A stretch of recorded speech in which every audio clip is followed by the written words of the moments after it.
Bonjour à tous, alors j'espère que vous allez bien. Alors aujourd'hui, nouveau matériel sur l'exploitation. Alors je vais vous le montrer.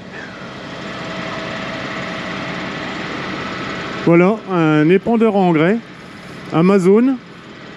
Donc un ZATS 4200 litres. Alors pourquoi le choix de ce matériel? Alors deux raisons principales. J'ai déjà mon pulvé qui est un Amazon pardon, comme vous savez. Par contre, la console sur mon pulvé est un Amatron Plus. Et l'Amatron Plus que j'ai ne me permet pas de faire de la coupure de tronçon. Alors qu'avec le ZATS est livré la console Amatron 3 qui va permettre de faire la coupure de tronçon de mon pulvé et en même temps la gestion des tronçons, si on peut appeler ça des tronçons, avec l'épandeur à engrais. Donc c'est un système où il n'y a pas de prise de force. Vous voyez, c'est un retour hydraulique et puis une prise hydraulique, donc l'huile tourne en continu et l'appareil va gérer avec ce petit vérin l'écartement des engrais. Alors pourquoi j'ai choisi le ZATS? Je vous montrerai, j'ai fait faire une étude à la Chambre d'agriculture pour comparer les différents épandeurs à engrais. Et comme j'épande l'urée 46 sous forme de Nexen, et la densité de l'urée 46 est plus proche des 0,80, donc c'est un engrais qui est très très léger et c'est extrêmement difficile de l'envoyer à 36 mètres. Et le gros avantage de l'Amazon, du moins du ZATS, c'est qu'on peut l'envoyer à 36 mètres même dans des conditions avec un petit peu de vent, on va dire, bien qu'il faut épandre sans vent. Mais il envoie, la nappe est très très propre jusqu'à 36 mètres. Alors que toutes les études qui ont été faites avec les autres, il y en a très très peu qui arrivent à aller aux 36 mètres avec une très bonne régularité.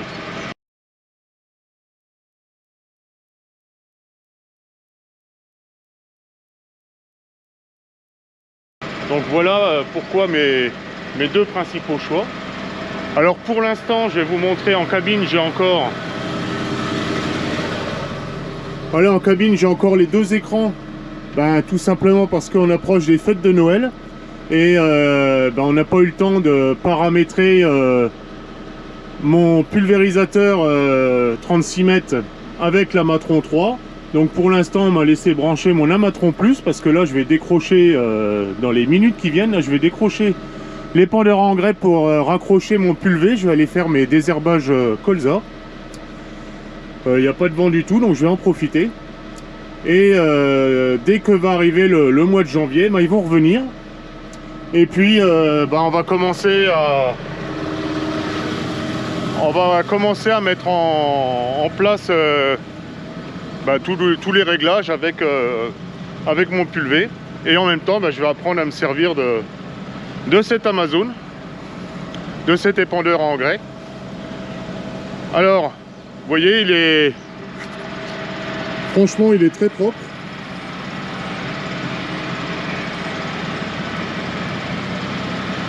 Et il n'y a pas un point de rouille. Il est vraiment très très bien été entretenu par les anciens propriétaires. Parce que comme vous avez pu le constater, vous voyez, on voit hein, le Karcher, ça retire un petit peu les étiquettes. Il est d'occasion, hein, comme vous avez pu remarquer sur ma chaîne, j'aime bien acheter du matériel d'occasion en bon état et puis le refaire. Alors là, ça va me permettre de vraiment être encore plus autonome que je l'étais avec un matériel. Je vous montrerai le prix, je vous montrerai directement le bon de commande.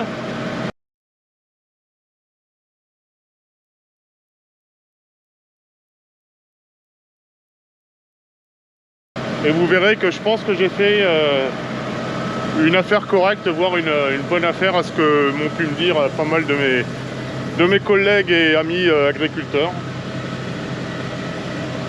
Bon, pas mal d'options, hein, je vous les montrerai au fur et à mesure parce qu'il avait le total des options. Hein.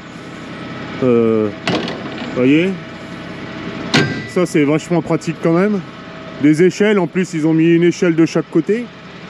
C'est vraiment grand luxe. Les roues, vous voyez, roue de dépose. Directement fixée sur le châssis. Alors ça c'est vraiment génial quand même. Plus besoin de palette ou autre chose. J'ai vu qu'il me l'avait branché quand je l'ai pris tout à l'heure à la concession. Ça c'est du luxe aussi.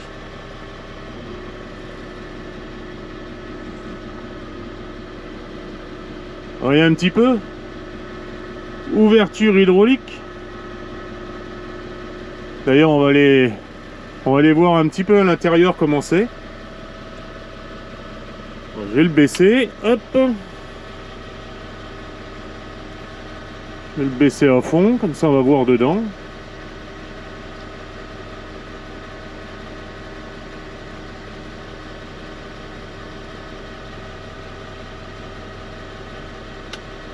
Voilà.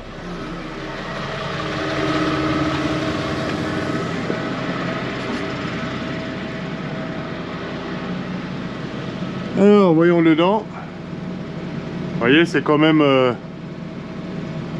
Quand je disais qu'il était propre, il est quand même très propre. Ça fait un sacré volume, hein, punaise. Alors ce qui va vraiment être pratique, pour moi là, c'est comme je travaille beaucoup en big bag. Ah, vous voyez, il y en a déjà de stocké là-bas. Comme je travaille beaucoup en big bag, ce qui se passait, c'est qu'avec mon ancien, mon Axera M de chez Kuhn, je ne pouvais mettre que 3 big bags durée, et encore je passais pas mal de temps parce qu'avec une binette j'étalais pour pas que ça déborde. Alors que là je vais pouvoir mettre 4 big bags, il y aura même encore de la place, mais on va dire que je mets 4 big bags et je m'en vais avec. Donc ça me fera 2 tonnes 4 à l'intérieur. Je pourrais en mettre beaucoup plus, mais bon, ça sert à rien, on a déjà pas mal d'autonomie avec 2 tonnes 4. Je pense que ça va être génial. Bon, il est pas mal...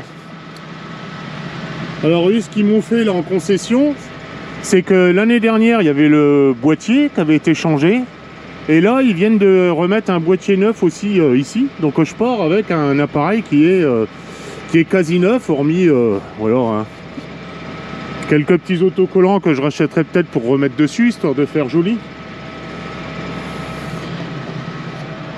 Mais je pense que c'est pas mal. C'est pas mal. Alors je vais vous montrer celui que je remplace.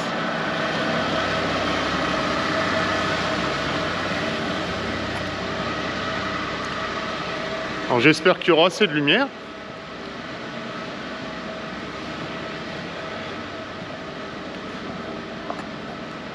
Alors voilà, il remplace celui-ci, qui était mon Kuhn Axera M, qui est de 1985. Donc, vous voyez, il est pas jeune, correctement, je pense, entretenu. Alors pourquoi je l'ai encore? Eh bien, tout simplement que le concessionnaire m'a dit bah écoute, je te fais la reprise que je voulais te faire avec, et puis je te le laisse parce que moi je vais rien gagner du tout dessus. Ça va être un... personne ne va racheter ça, grosso modo. Comme je lui avais dit que je voulais faire un distributeur avec, c'est-à-dire remettre un cadre devant, vous savez, un triangle devant, pour pouvoir mettre au bout de mon magniscopique, et ainsi pouvoir venir servir ou mon semoir, mon Horsch, ou tout autre semoir, c'est-à-dire je vais virer... vous voyez, dans l'idée, c'est virer la prise de force. Et puis avec l'hydraulique ouverture-fermeture, je pourrais mettre des goulottes en dessous et m'en servir simplement comme trémie. Voilà, une trémie. Bon, on verra ça plus tard, hein. Ça c'était juste un projet. Bon bah écoutez,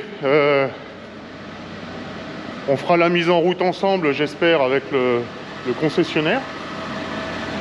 Là, ce que je vais faire, c'est que... Vous voyez, il n'y a pas un poil devant.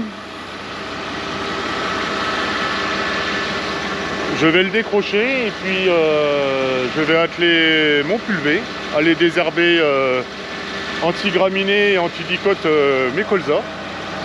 Et puis je vous dis, écoutez, une bonne semaine, un bon week-end et à la prochaine vidéo.